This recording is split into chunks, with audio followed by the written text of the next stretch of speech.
Hello, everybody. Welcome to the virtual event organized within the framework of World Refugee Day. This is a joint event organized by the United Nations Academic Impact and the United Nations High Commissioner for Refugees. And the idea is not only to commemorate such an international day, but also to remember the people behind the numbers, the people behind the figures, and to remember how critical education, and particularly higher education, is for displaced individuals, namely scholars and students.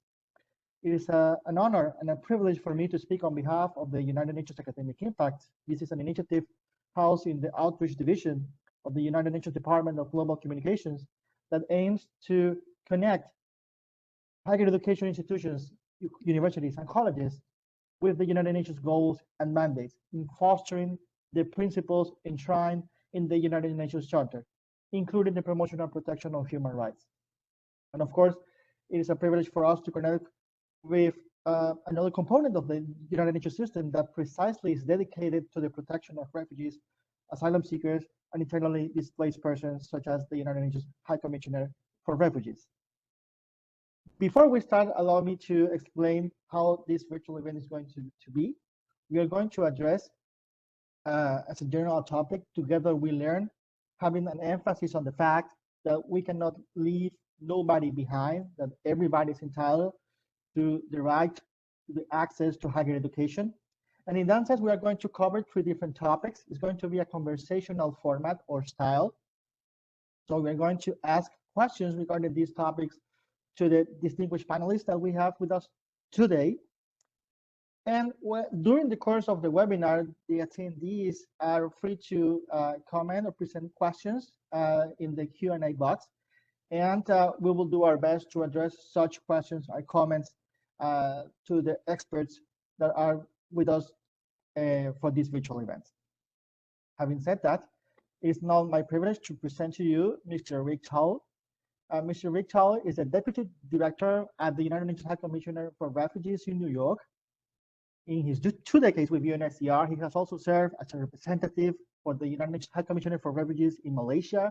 He has been a regional representative for Australia, New Zealand, Papua New Guinea, and the Pacific based in Canberra, and various senior positions with UNHCR, including in Hong Kong, Switzerland, and the UK. He was also the Chief of Mission for the UN High Commissioner for Human Rights field operations in the former Yugoslavia. And of course, it's for us quite an honor to have been not only because of your expertise, but also for your passion and dedication to the issue of refugees. Mr. Towle, you have the floor. Thank you very much to Omar, and particularly to all of those who've taken the time to join us together, both students, those of you who've called in from different parts of the planet. I also wanted to acknowledge the very good collaboration that we've enjoyed with the UN Academic Impact Network. And this is, I think, exemplified in the meeting that we have here today. It comes, as you said, Omar, at a very dramatic time for refugees. Just this week, UNHCR published its annual assessment of the global numbers of people who have been forced displaced from their homes. And we're facing a staggering number of over 82 million people who have been forced from the sanctuary and sanctity of their own homes, find themselves in forcible displaced situations, either within their own countries or as refugees across an international boundary. These are staggering high new numbers, which indicate the level of vulnerability that exists around the world today. So events like this are extremely important to cast a spotlight on some of the most vulnerable, marginalized, and sometimes invisible people around the world. We know also that on Sunday was the commemoration of the World Refugee Day. This is an opportunity not only to look at the responsibilities of states and international organizations and others to try and help refugees, but also really to celebrate how refugees are actually contributing to their own self-reliance and resourcefulness. Given support, given resources, and given the power and agency, refugees can make a huge difference, not only to their own lives, but also to the communities that they look after and the communities where they find themselves. And no more so is this exemplified in the area of the topic under discussion today. That is the opportunity for marginalized refugee and displaced people to participate in higher levels of education. Now, not only is this an essential element of the Sustainable Development Goals, particularly SDG 4, the inclusion of marginalized people in the aspirations and participating in higher education, but it's also extremely relevant, and I hope these issues will be looked at in the course of the panel discussions under SDG 8, which is using higher levels of education as a springboard into more meaningful, decent levels of employment for refugees. We know all too sadly that the loss of human capital of refugees is too frequent. Refugees with skills, aptitude, resourcefulness, and resilience are finding themselves increasingly either out of work altogether or occupying low income, low value chain employment opportunities, often in the informal sector. If refugees are able to fulfill their natural potential through support, through networks such as those that will be discussed today, and participate in higher levels of learning, then their value chain potential and capacities will also increase. Greater resilience and greater resources generated for their families, better psychosocial support and health for their families and communities, and of course, better participation for the countries and communities in which they find themselves. So these SDGs, the 4 and SDG 8, are of crucial importance. In the backdrop of the SDG 2030 agenda, we recall that the mantra is to leave no one behind. If development is to be successful, it is not about economic indicators. It's not about GDP figures of the privileged members of communities and societies. It's about how far those communities have been able to incorporate and include all parts of the population, whether they are privileged people, nationals of a society, or people who've become, through no fault of their own, marginalized but included in another society. So the notion of inclusivity, inclusion, in the meeting the challenges of the pandemic and the post-pandemic recovery have never been as important as they are today. We know all too well the challenges the pandemic has thrown for all people trying to secure meaningful education for themselves. And one must understand that for refugees, the vulnerability has become even more acute than those who are struggling to deal with higher levels of education within the relative privilege of their own societies. Underlying difficulties around tuition fees, the paucity of academic institutions that are allowed to include refugees and displaced people in their programs, difficulties around language, accreditation of qualifications that refugees have already secured, often in their own countries. And underpinning that is the psychosocial and physical disability and access that refugees often find themselves challenged with. Particularly in those communities are the challenges for young women and those people who have some other difficulties and disadvantages in gaining access to the kinds of education that many of us take for granted. So UNHCR, working with its partners, has done a great deal over the years, and as late as 2019, we were developing our own strategy and aspirations, which would target 15% of young men and women by 2030 as participating in higher levels of education, ideally within the structures and systems of the national communities where they find themselves. There are some very good examples which we can look to and perhaps learn on, quite inspirational examples. For example, the Albert Einstein German Academy initiative, we call it DAFI, has been able to give scholarships to hundreds and hundreds of refugees who have been able to fulfill their potential and capacities through financial and other kinds of sponsorship support. There have also been some tremendous student-led initiatives which we should look to inspire us and to help us design the kinds of programs and resource mobilization that can make a difference to people's lives. I'd like to highlight one of many, many stories. There's the story of Sadiki, who is currently a global leader of a tertiary refugee student network. His refugee experience started some years ago, and now he started a secondary school in Rwanda. In terms of his access to secondary and tertiary education, was able to secure a US accredited degree from New Hampshire in the United States through an online facility that was available to him. And now, using those skills and using that experience, he's a guidance counselor with Kepler, which is an NGO doing US-linked distance learning for refugees in Rwanda. This ability to link the global platform of communication is perhaps one of the greatest silver linings to the pandemic, where we all now have some comfort, as we do today, to communicate across vast distances on common themes and discussions. There is a comfort that we all share now in being able to communicate in this forum. This can be and is already proving to be a tremendous boost and boon for refugees, already marginalized by geographic distance and disconnectivity.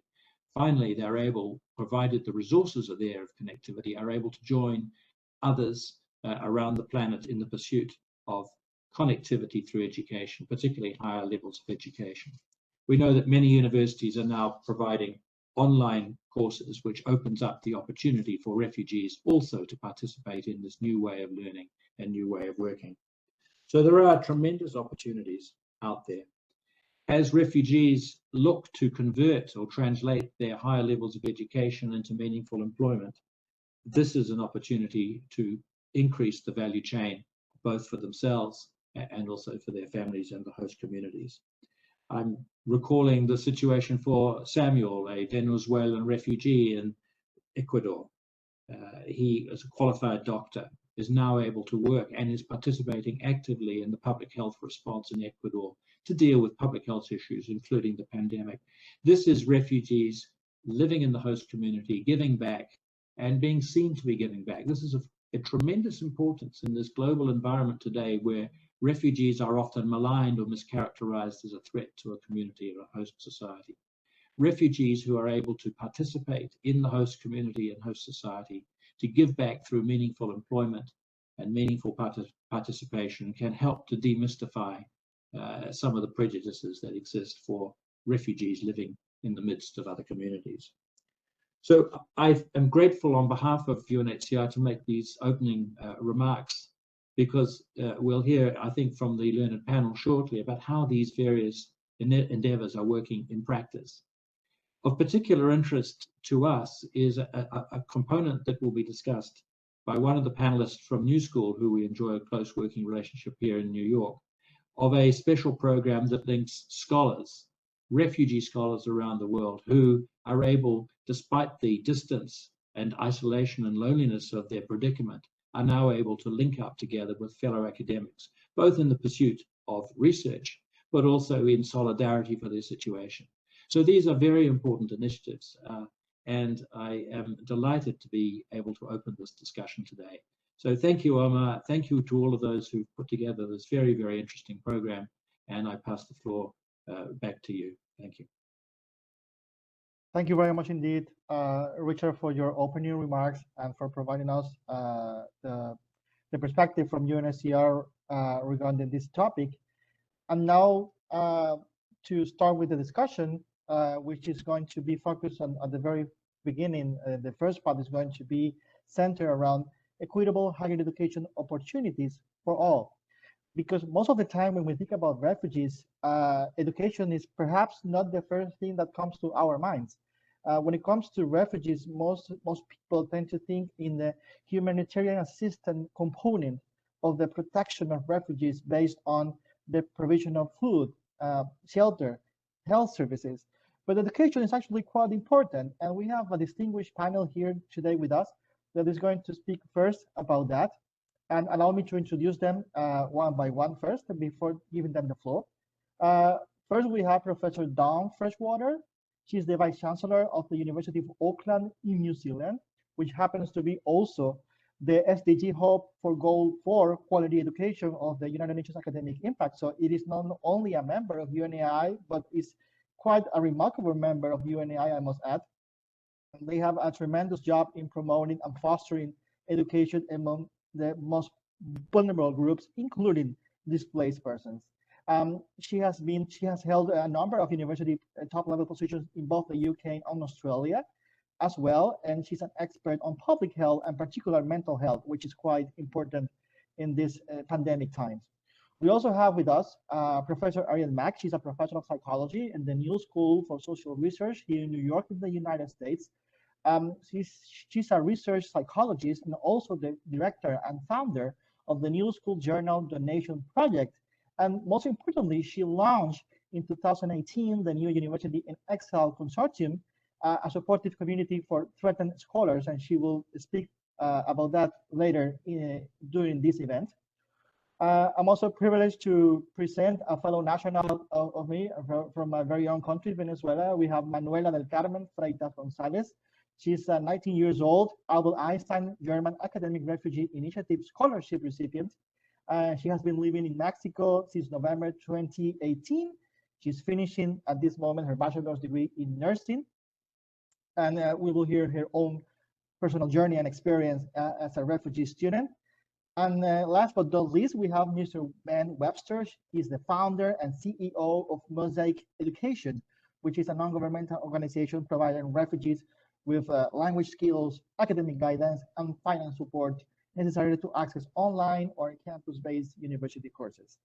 So it's a privilege for UNAI and UNHCR to have such a wide range of panelists from different perspectives and angles, and let's get into it. So first, as I said, we're going to speak about why education is important for refugees, asylum seekers. Why should we care about that? So my first question precisely is that, addressed to Professor Freshwater. Why should we, the international community or the public audience, why we should care about if refugees have access or not to higher education?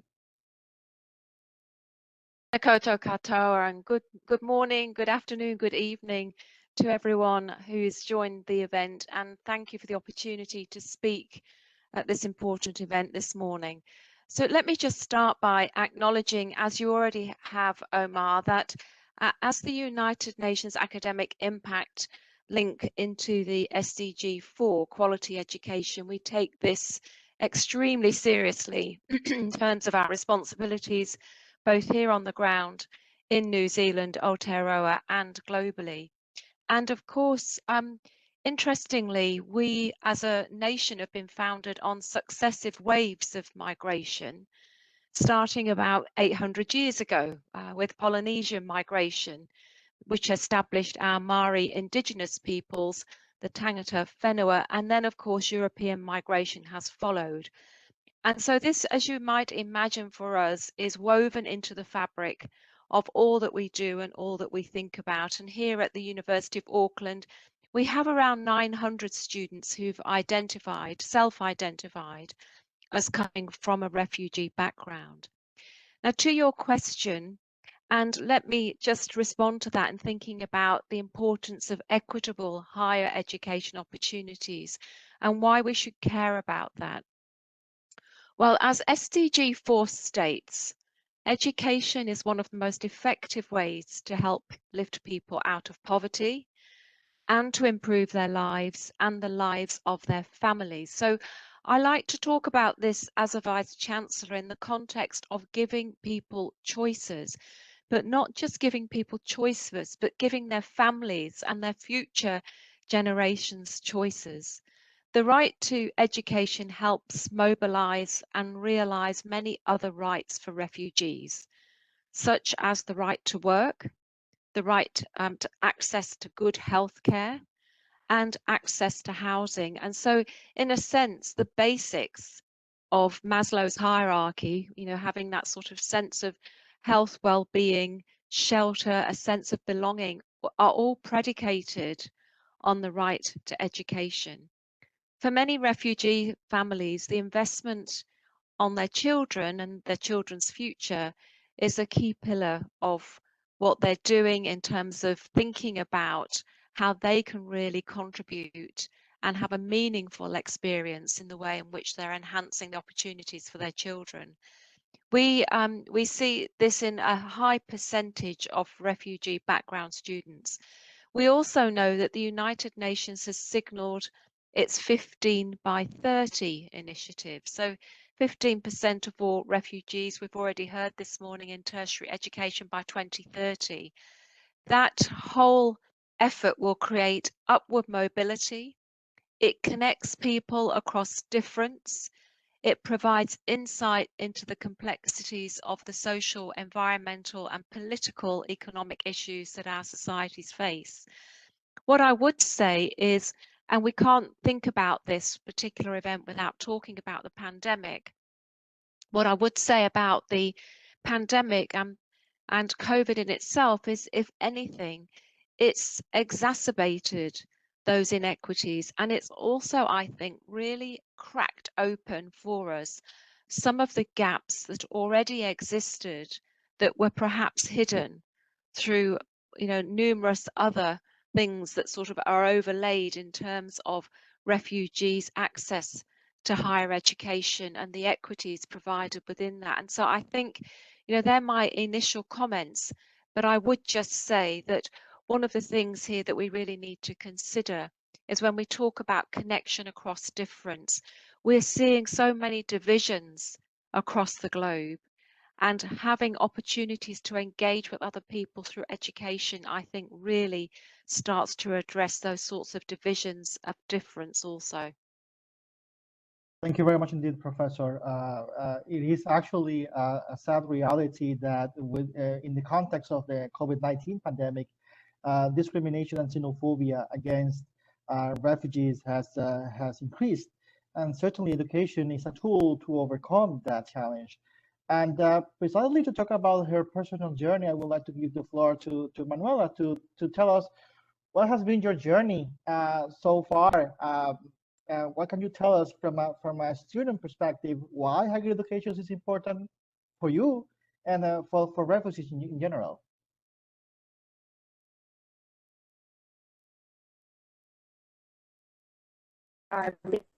Hear me? Well, thank you very much, Mr. And as I said, I was born in I specifically for of my education was my took place there. I grew up with my parents pretty much all family here. So like a and them before I came. During my primary school years, I about that has to do with the biology, chemistry. That was the beginning of where I learned about the human body. And instead of myself in such a education, and they're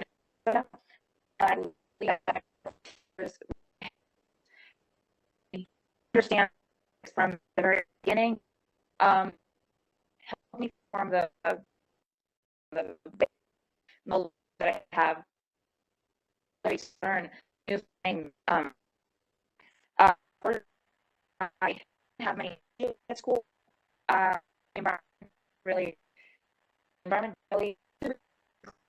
and the teachers that help students to understand. I'm sorry, Manuela. It will be possible for you to turn off the video because we are losing you. We're losing the audio from your side. So if you can turn off the video to see if it improves. Thank you.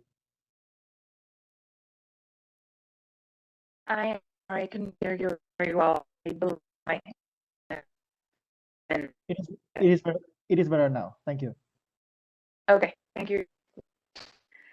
Well, as I was saying, my teachers really helped from the basic knowledge that I have and has been useful for my classes and tests.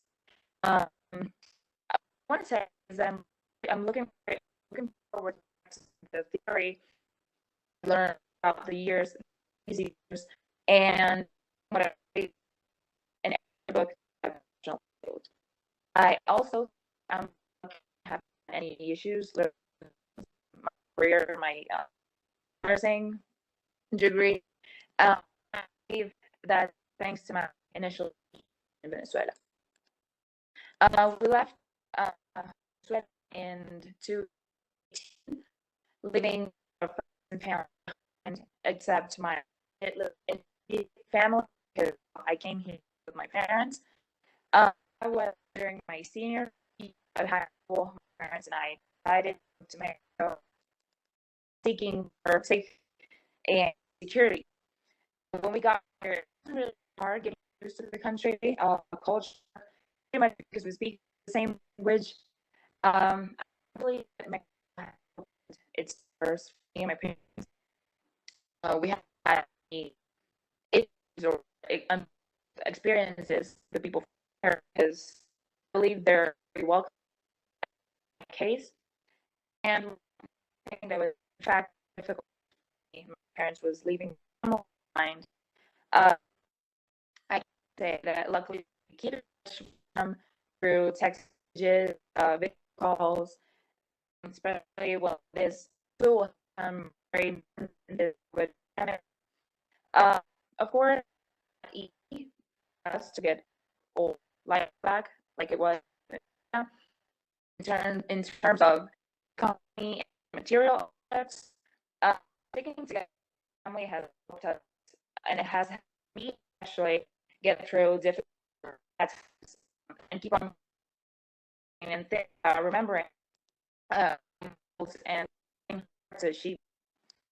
Well, I was very interested and passionate about education at the very beginning, and I always would feel like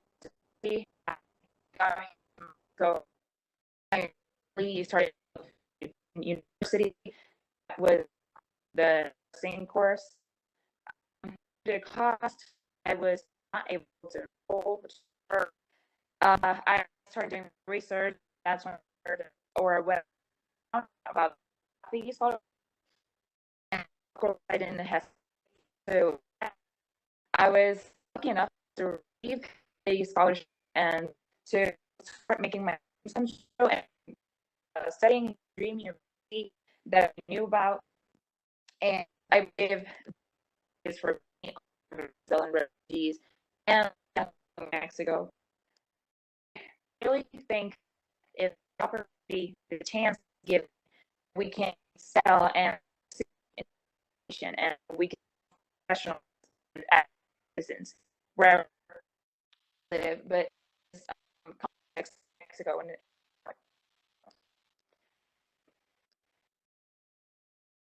Thank you very much, Manuela, for your insider's perspective. I think there are three issues here to highlight. First, in addition to the challenges that a regular student of higher education faces, refugees also face some personal challenges, including what Manuela said about leaving family behind and being a foreigner in another country in such personal and complex circumstances. But also the fact that there is a need for financial support. There's a need for actual support because although access to higher education can be challenging for many people, it is most pressingly challenging for those people fleeing from their own countries. And finally, Manuela said that she's basically starting what she has always loved, and she wants to be a professional. So we cannot forget that a person, despite the fact that he or she is a refugee, he or she also have dreams, also want to be professional, also want to be an active members of the societies and communities. And I think this is why access to education, to higher education, is so important, regardless of the status of the person. And with that, I would like to hear a personal reflection, if you will, from Professor Arian. And you teach in a university, and I'm sure you have deal with at some point with refugees and migrants as well. But also you connect with displaced scholars. Why do you think, from a personal point of view, why do you think higher education is important for refugees? You're muted, Professor Arian. I think the answer, I can't do better than the answer that was given by the Vice-Chancellor, who gave a very full explanation for why education is the basis for being able to live and flourish in a strange land.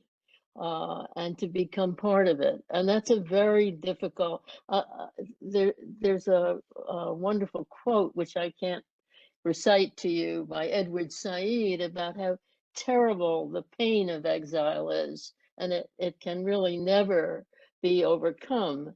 And one of the things that led me personally to create the new University in Exile Consortium, which we launched not so long ago in 2018, was exactly that, was to, I mean, even these are not students, we work with professors, people with PhDs, but they are acutely suffer when they have to flee their institutions and their homelands and find themselves in a strange country where they don't belong, where they don't have, many of them, most of them, particularly the young ones, have no connection to the academy in the new country. And they are often hosted when they come by a giving university in the United States. We work with universities in Germany and in the United States, in South Africa, in Canada, and soon France and Italy. All of them commit when they join with us to host an endangered scholar, but all of them suffer from, when even at these safe havens, which are the universities that generously agreed to host them, we learned that they live a second exile, and that's the exile at the university, where they really aren't brought in, not because of any ill will, but because people are very busy. And so they are sort of left on their own. And our main mission when we started was to create a community, a supportive intellectual community for scholars who come from maybe 15, 20 different countries. They speak, their native languages are different, their training has been different, their fields of expertise are different, many, many different fields. And yet they share this one thing. They share the experience, the painful experience of exile. And that is a very bonding phenomenon. The experience of exile, and we have created this extraordinary community of scholars, many of whom take advantage of our offer to teach co-led online seminars, which are open to students anywhere in the world, and they're free. And we do provide honoraria for the co-leaders who are our scholars or our exiled scholars, threatened exiled scholars. And it's a way not only of keeping them engaged in the academic world, it allows students anywhere in the world, particularly displaced students. All these seminars are online. Some of them come with credit, many do not. But the fact that they are free is important, because I'm going to stop in a minute, but I just tell you a brief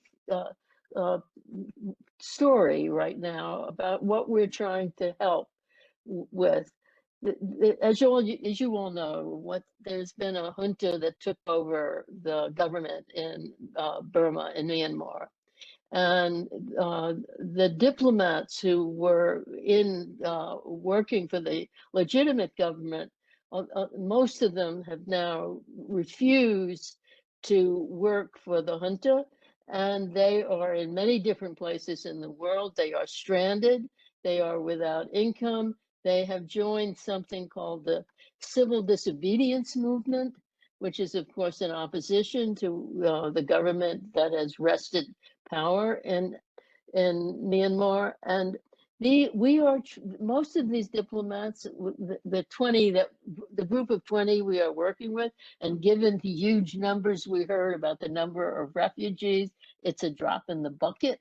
But the 20 we are working with have got BEA, they have their college educations, but they don't have none of them have advanced degrees, and we're trying to place them at our consortium universities that happen to be where those diplomats, young diplomats, are stranded. And the problem we're facing is that every university that we've asked is perfectly happy to provide tuition-free education to these diplomats. What they can't do is provide subsidy, living subsidy. And so over and over again, the problem, of course, that all of us face when we're trying to help refugee scholars, refugee students, is financial support, which is with the best will in the world, there's a limit of what you can do if you don't have it. So I'm going to stop now. I can tell you, let me just tell you one more thing that we do that is targeted to give access, universal access to people interested in doing research and learning. We have created a library access initiative, which a threatened, displaced or not displaced scholar, young scholar, graduate student, can ask us for access to a fully resourced great university library, including, for those of you who know, the New York Public Library in New York City, which is an extraordinary institution. And they get access to any of their electronic resources of that library. Even they are able to digitize books that the scholars may want. And we're hoping that all of the hundreds of students and academics who are fleeing and in hiding, for example, in Burma, will at some point be safe enough so that they can at least get access to a research library, even if they're not near a university. That's it for the moment. Thank you very much, Professor Arian. And indeed, we must remember that what an ocean is, if not a collection of drops of water. So we really appreciate the efforts conducted by your initiative in this regard to help displaced scholars. And allow me to change quickly to our second topic and then ask Ben with Mosaic.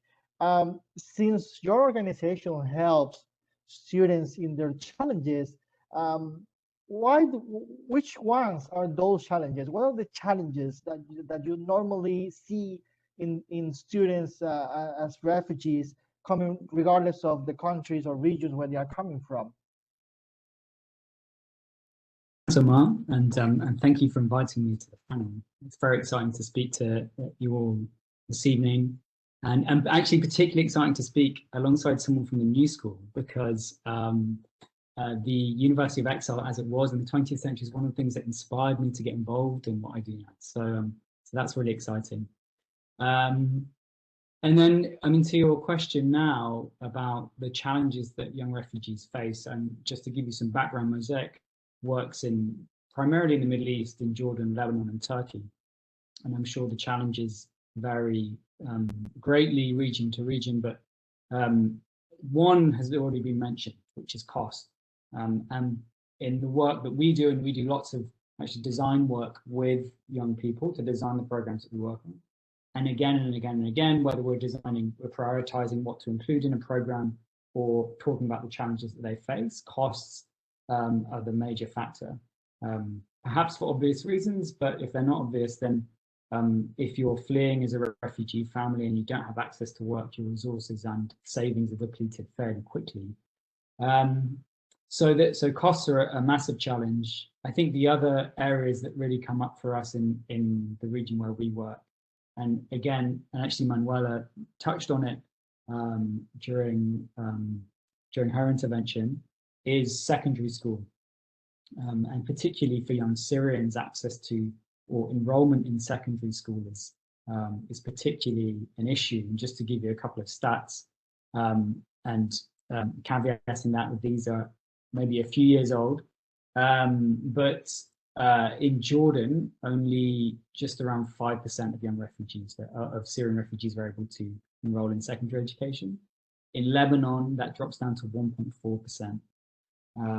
And so when we're talking about, and it was mentioned at the start, the 15% target to get refugees into higher education, then really that's a key part of access in the pipeline.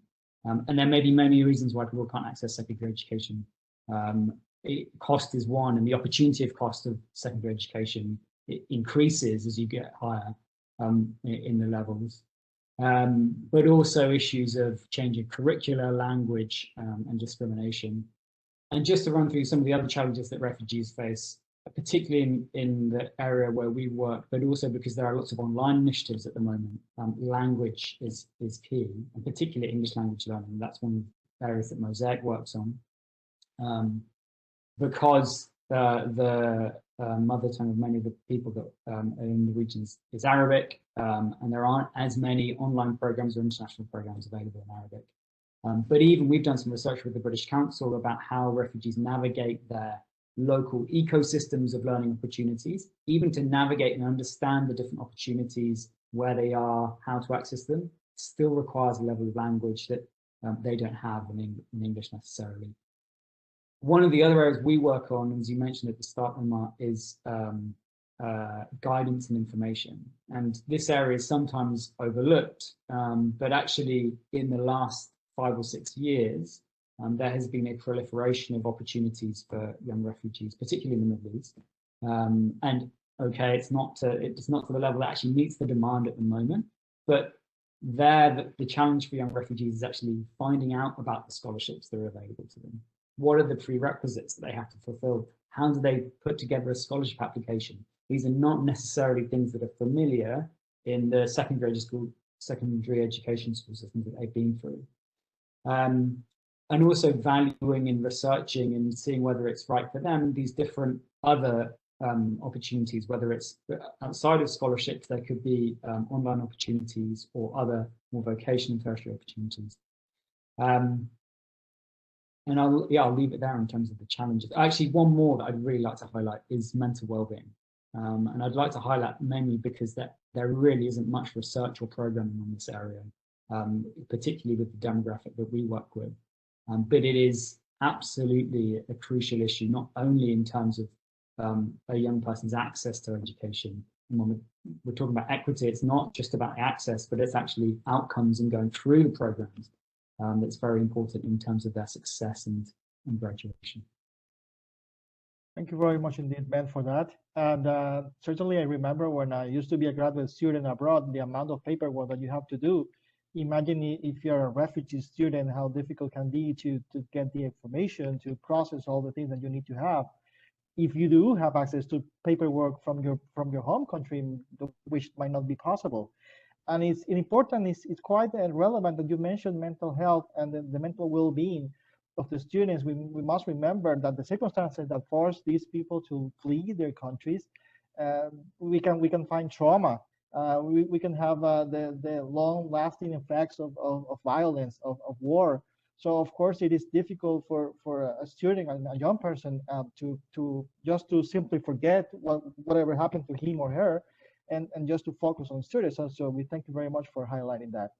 Professor Freshwater, since in your position as the Vice-Chancellor of the University of Auckland, I'm sure you have implemented a wide range of policies to make inclusion a reality when it comes to refugee students, not only, as Ben mentioned, not only for the access, but actually for they to succeed in higher education and then to have meaningful employment.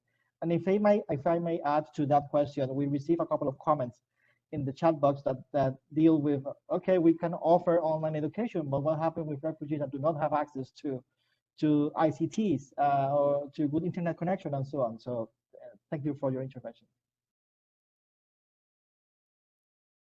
Thank you, Omar. And just building on the previous panelists' comments and just listening to what Ben was saying, and also Arian's comments around Exile, I think one of the comments I would make first off is that it's very easy to focus on the physical barriers to inclusion for displaced students and scholars.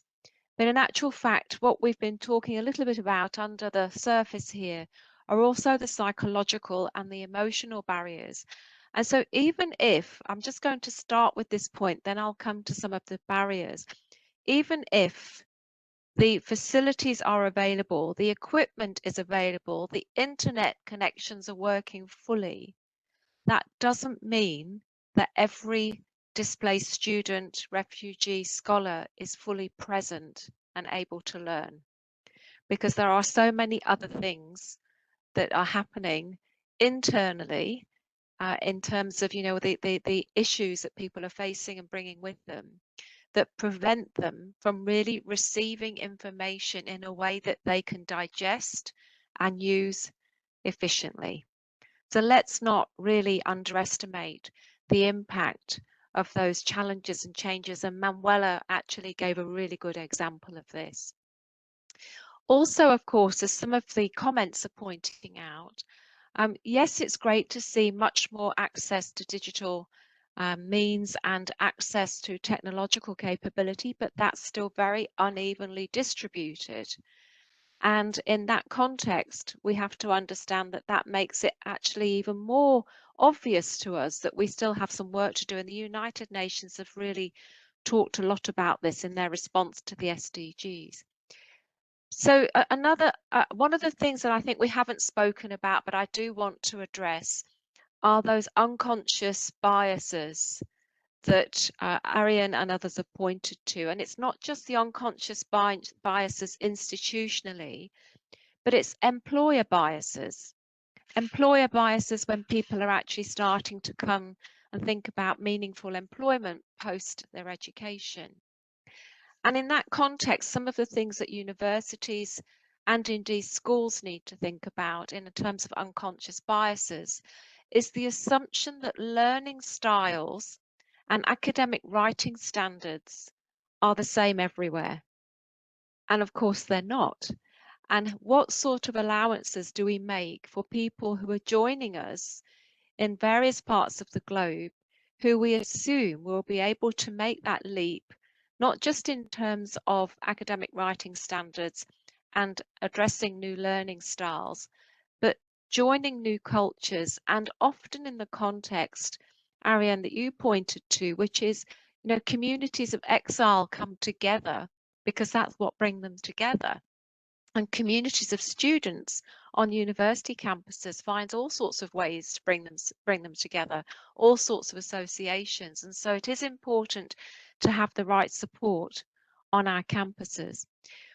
One thing that I think I've found particularly of note being in Aotearoa, New Zealand, is that, you know, lots of these students that are joining us and really wanting to have meaningful educational experiences, meaningful employment and secure employment, is that they're having to balance that with family and care commitments.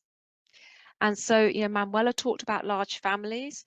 It's not just large families, we're talking about multiple, often issues within the family that need to be addressed.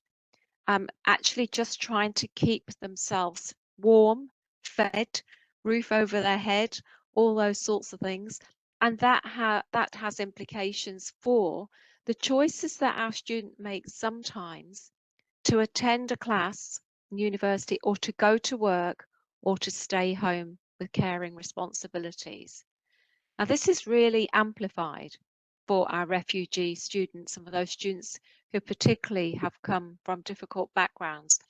So I think some of those things are important to take account of, as well as thinking about some of the social and cultural marginalization that I pointed to earlier, and which people actually, I think, again, often are not aware of their unconscious biases. So there are many things that we can do, and many things that universities and we're hearing this from the panel today, other institutions can do in terms of good practices in making equitable higher education a reality. But what are the things that we need to think about doing in an ambassadorial and advocacy way with employers, because that's another aspect of this, is that there has to be an educational element for employers. So our role is not just to educate the students, our role is actually also to educate society, community and employers.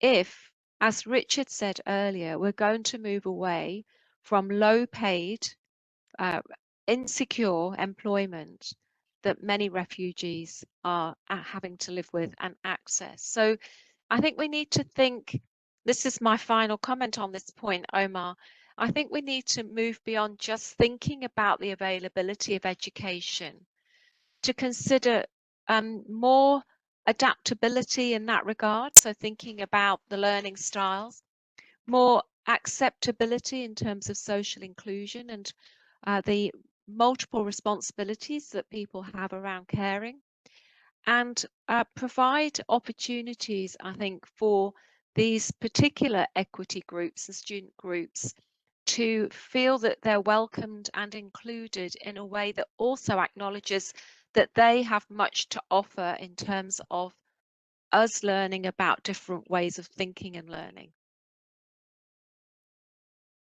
Thank you very much, Professor, for your remarks. Indeed, this is a world connection with SDG 10 for reduce inequalities, and precisely the role of higher education. I've always said that universities are not merely theoretical providers and centers of knowledge, but also, how they engage with the society, and not only with the student body, is actually quite critical when it comes to their social responsibility, particularly bearing in mind the 2030 agenda and all the goals enshrined there. So, thank you very much for your views.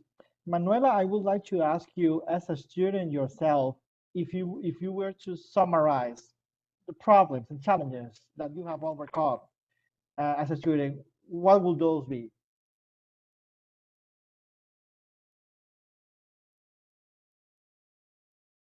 Thank you very much for not being able to camera that.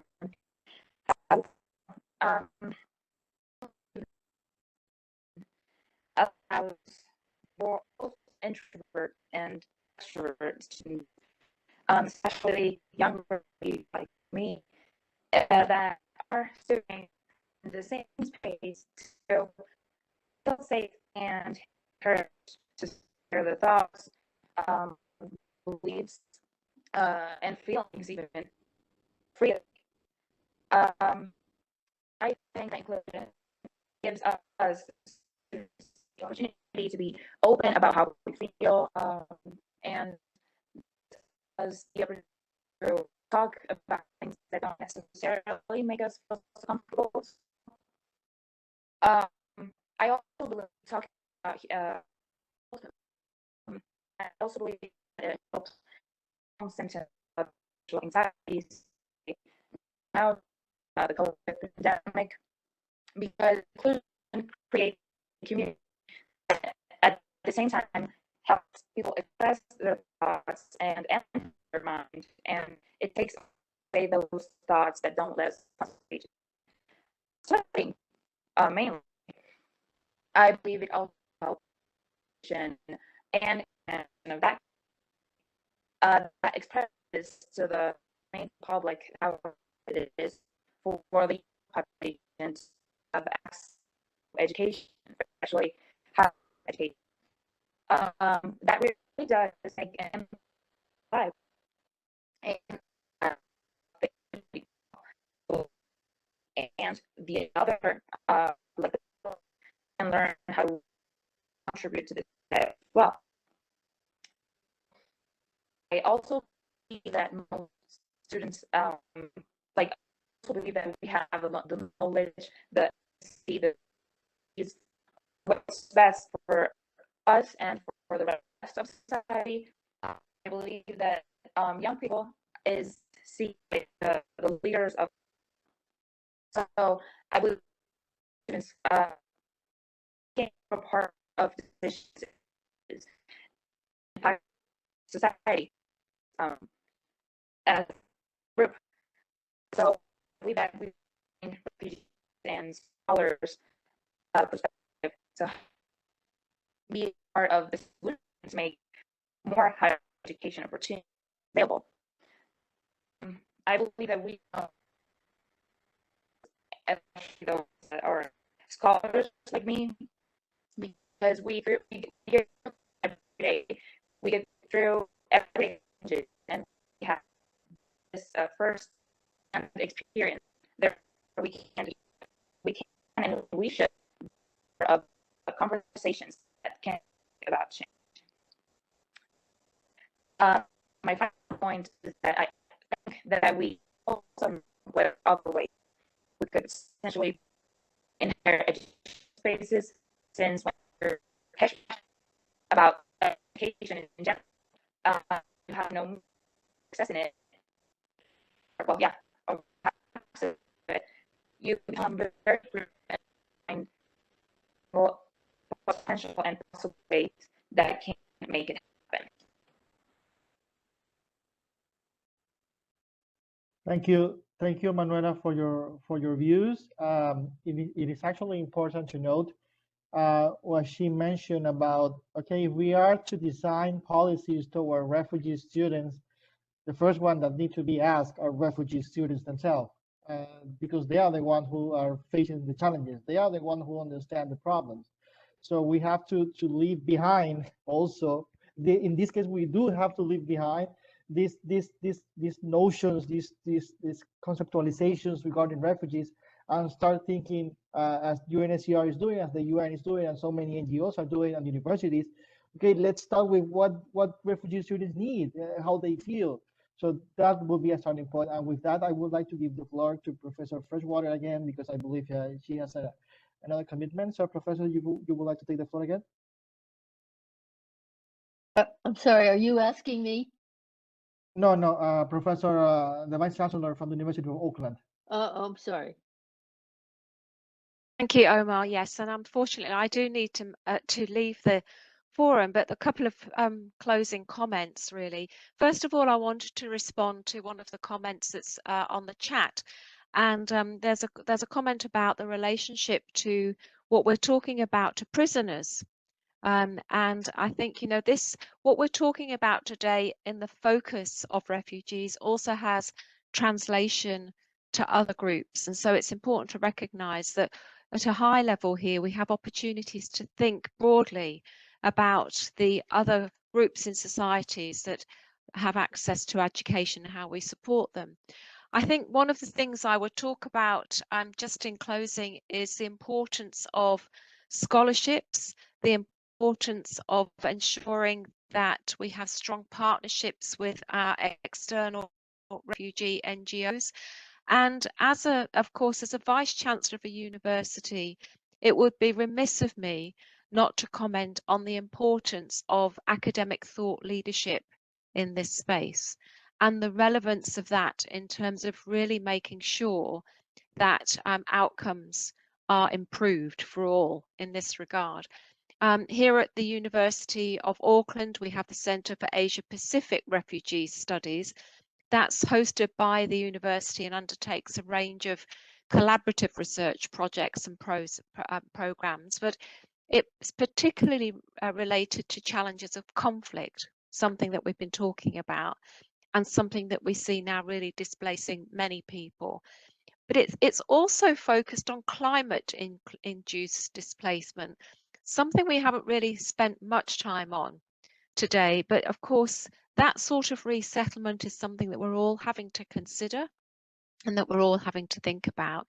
I mean, for me, the most important thing that we can do here is we bring together a multidisciplinary perspective on some of these really nutty problems that are not going to go away. They're just going to be exacerbated and accelerated, is to do exactly what we're doing on the panel today, which is bring together people from academic backgrounds, people from refugee communities and experiences, people from government agencies, civil society, and the private sector to work collaboratively together. And that means that this whole issue of availability, accessibility, adaptability, acceptability on the focus of the quality of the education for all is really something that, even if we never reach our end goal, our intention and our attention is completely focused on what we can do to achieve what you said, Omar, which I really liked, which is, you know, to really create a big lake, not a pond or a drop. Perhaps we won't reach the ocean, but we can certainly give it our best shot. Very much. Again, Professor, as a representative of the University of Auckland, we couldn't be more honored to have you as also the UNAI SDG Hub for Goal 4. So we thank you for your participation in the panel, and we'll make sure to send you the comments and questions should they arrive addressed to you. So thank you once again. And as a reminder for the audience, those of you who would like to ask questions or write comments, you can do so not in the chat box, but in the Q&A box that is also available through this platform. And I would like now to ask Professor Arian, since your focus is displaced scholars, from a personal point of view, if I were a lecturer or a professor from a given country, and it happens that I flee that country and I arrive to another country looking for freedom and protection, in your experience, what are the personal challenges and professional challenges that a lecturer or a professor or a researcher faces whenever he or she wants to work in whatever they were working back home in the new country as a refugee? I think the answer to that question is not simple.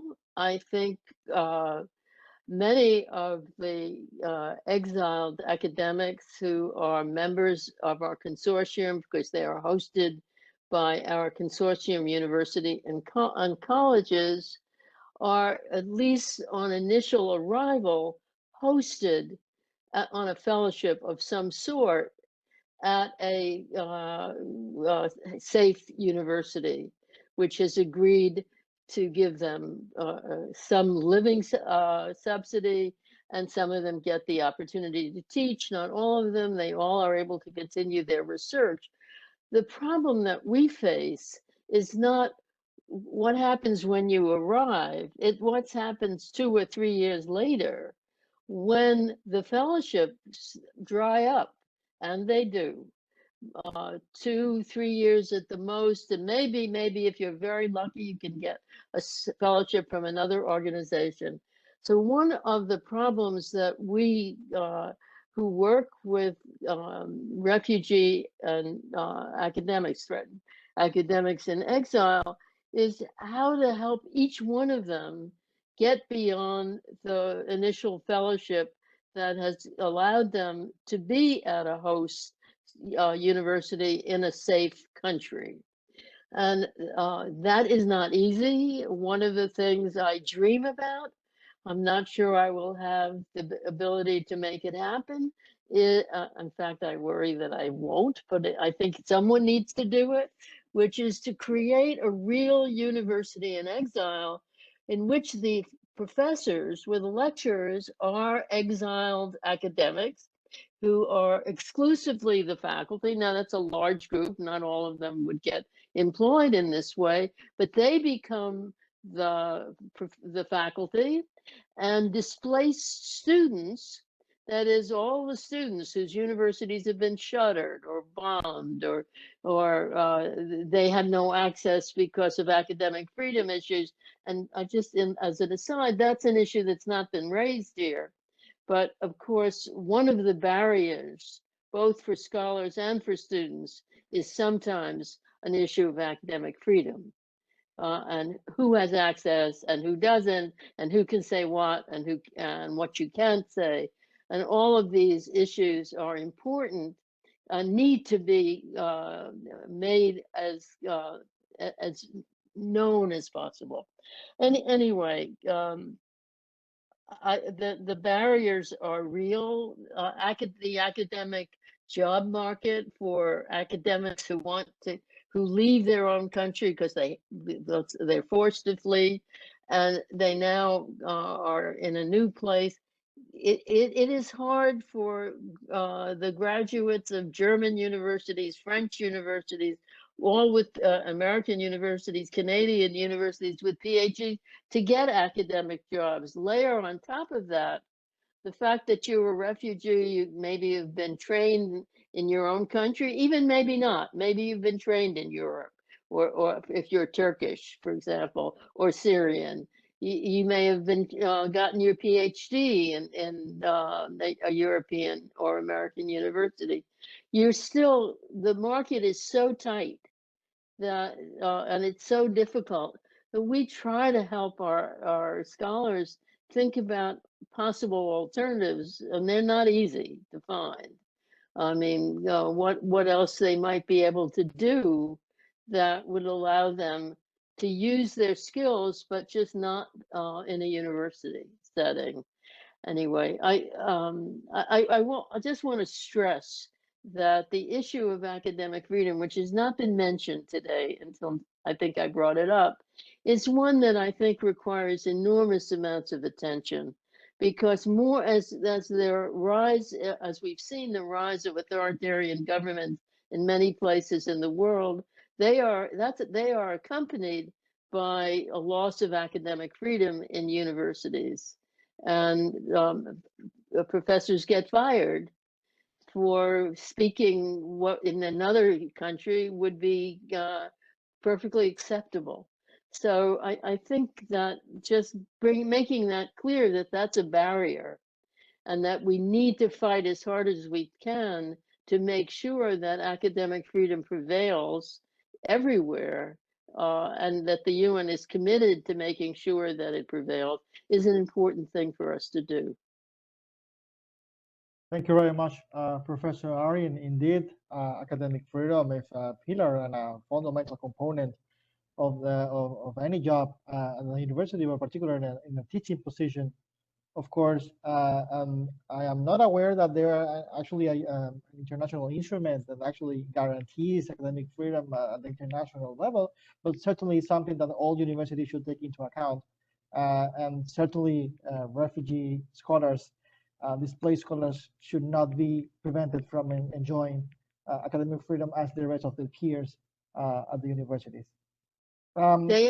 They also, I just want to say this, that when they go and speak out to either students at their own campuses or other campuses, and write, they make clear to whoever is listening the price that they've paid for academic freedom, and that it needs therefore to be protected. Indeed. Ben, because we have already talked about how important higher education is and what are the challenges that are faced by students, it's time to speak about the best practices and solutions. So we know what the problem is. We know which are the challenges. As a civil society representative, not only in terms of what Mosaic is doing, but the NGO community as a whole, what do you think, what roles do they have? How can we overcome these challenges? Thanks, Omar. In fact, I might just come back to a couple of points and then get to your question in a second. First one being, Arian, your idea of a university in exile proper with exiled academics is a very exciting one, not least because that's actually a project I worked on 5 years ago. So it sounds like you and I need to have a conversation. And is how Mosaic kind of spun out of that. And then something you mentioned, Omar, actually, just to pick up on, you emphasizing inclusion and asking refugees, including them in that conversation around needs. Absolutely, but I'd actually push you to go further and think about equity in design and involving them in design, not just as kind of asking them and having an assessment. And as well, we've spoken about, other members of the past spoken about biases, and actually as members of civil society and members of the international community, understanding our own biases and our power in that design discussion as well, and looking to seed power, I think is very important. And there's lots of, or starting to be lots of interesting work around design in education and emergencies being done. And I'd point people to a great academic at University of East London who's done a really interesting blog on equity and design there. And then I'm going to come to some questions that are in the chat that I've been asked to respond to. So the first one is from Hussein and asks if we have any programs in Lebanon. Yes, we do, absolutely. And we work with Palestinian and Syrian refugees there. And so maybe in the chat, I can put my email and you can reach out there. And then there's another question, I think, on exclusion or inclusion of students in Jordan. In Jordan, for example, students didn't find a problem with inclusion or integration, but the problems were mainly quality of education in public schools and the cost of university teaching. Well, we've covered cost, and I'll come to some solutions there in a second. And absolutely right, Lena, actually, the Jordanian government has been generous and they've opened schools up to refugees. I think the challenges are similar to some of them we've spoken about, the kind of less physical or hard barriers that have been identified earlier, whether it's mental well-being, discrimination, and other opportunity cost, actually forcing young refugees out of school. And sorry, I'm going to keep going. Going to come to your question about best practices. And talking about solutions to some of the things that we identified as challenges earlier. I mean, around cost,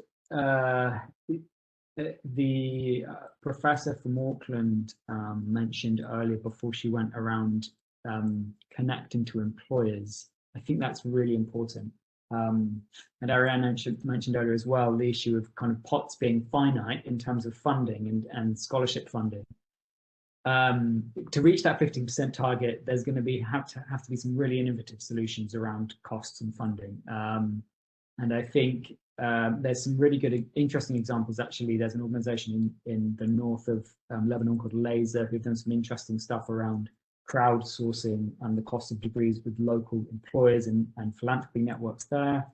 There's an organization called Jasur who do interesting scholarship models, both full scholarships, but also partial scholarships for those who are partway through and have dropped out. And then there's other crowdfunding platforms. I think that plus innovating around how we raise money, but also seeing how we can closer connect employers and education opportunities in higher education. Not in all cases, because I think kind of an academic focus, higher education is really important as well. But seeing how we can close that gap actually will be very, very instructive, because who benefits most from trained and skilled individuals coming to the workplace? It's the employer. So we can realize the benefit there. I think that will unlock some doors to this challenge. I think in terms of information and providing kind of guidance and information, without blowing our own trumpet too much, Mosaic has established a really effective guidance program that we know has impact. We know the outcomes are solid, and actually what we're looking to do there, rather than centralize it and continue it ourselves, and I think this is an important principle to think about in terms of how civil society works around this problem, is we're looking to create an open set of resources that can actually be used by community organizations around the region. So trying to fill a resource gap that exists in this ecosystem of small community organizations and NGOs working with young people, young refugees in Jordan, Lebanon, Turkey, and elsewhere. And then on language learning, wow, well, I think it's hard to pick out some really, pick out too many from the number of best practices that there are.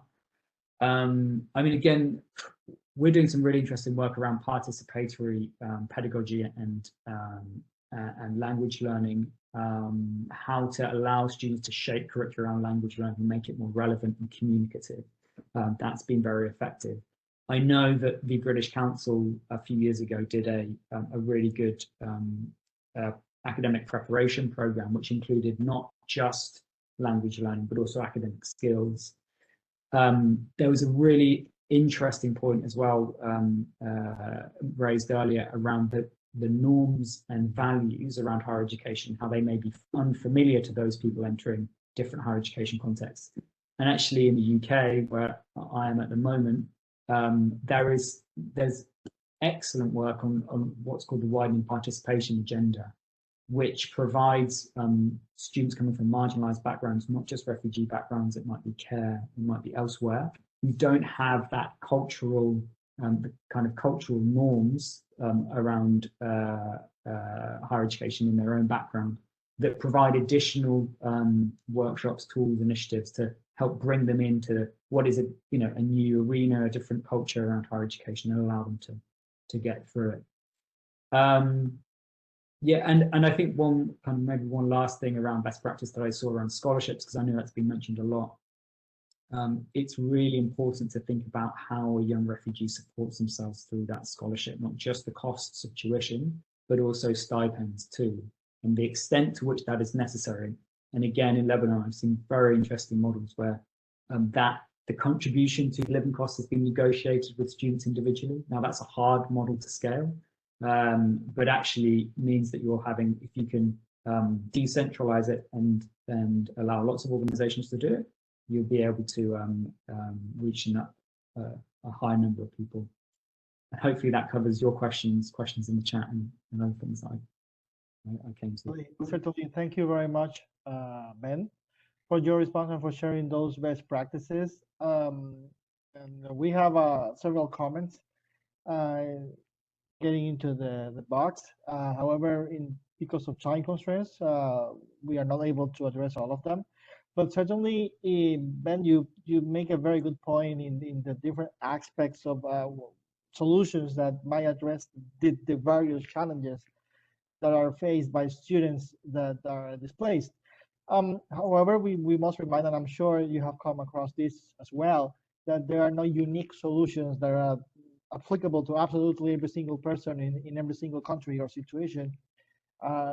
Some of the comments are related to situations in the Middle East, such as the one you mentioned in Lebanon, but also Jordan.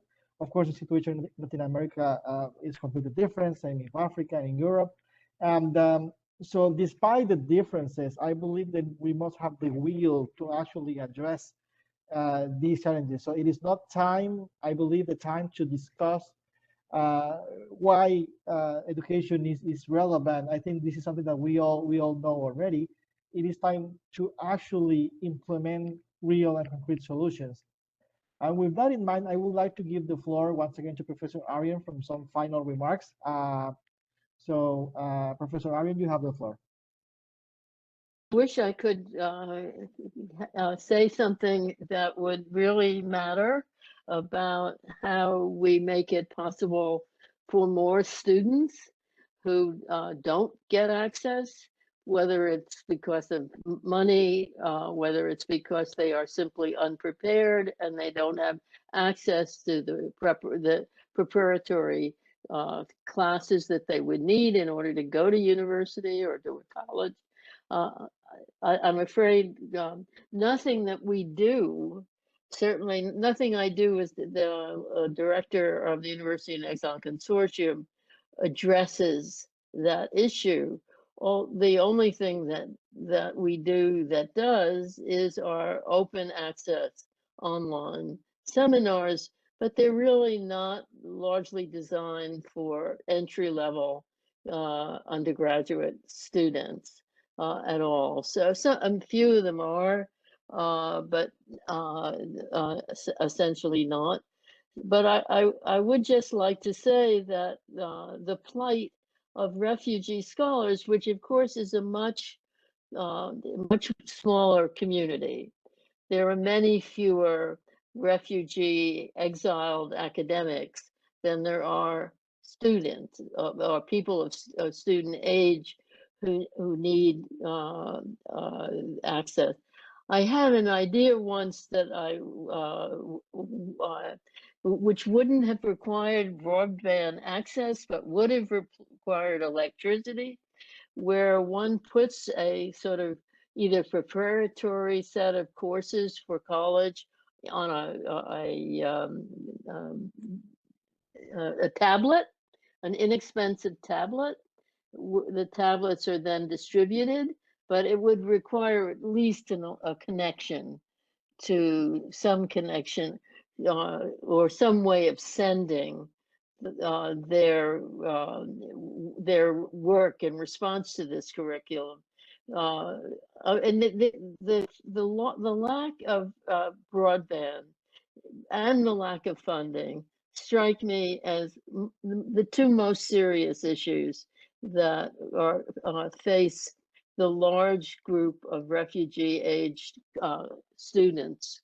And if broadband were better and more accessible, even in the United States, let alone in places in sub-Saharan Africa or places in the MENA region, I think it would make a difference. But those are heavy lifts, and it has to be a cooperative corporate enterprise that ensure, and a governmental enterprise that gets broadband more available to places where it's not. And because providing the education, I think, is the easy part. I think it's giving access that's the hard part. So, and then one thing that would help would be increased levels of broadband access. And of course, funding for students to go to school, even with tuition waivers, they can't because they have to support themselves and often their families. So scholarships are of the essence, and tuition, which is nominal, if anything, would have to be the norm. Anyway, none of this is the kind of thing that we do, but I hope somebody can do it. Thank you, Professor Arian. Manuela, some final words on your end? Very much. Well, just address that I have. Message to everyone in general is that you build resilience that you're in. Believe that education can change your life, change. It sounds like change. I also believe more higher educational opportunities that we as refugees and be peaceful contributors to the future of economic of well, my message for everyone here, the refugee ever student, it from a personal experience, it's just that can and you should we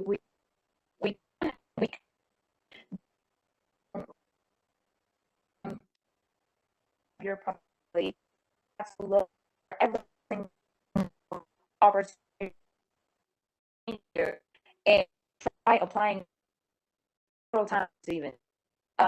Sure that if you let know that this institution is given opportunity, that you let them know that you're confident about yourself and your ability and the world, and let everyone know that you're worth this opportunity.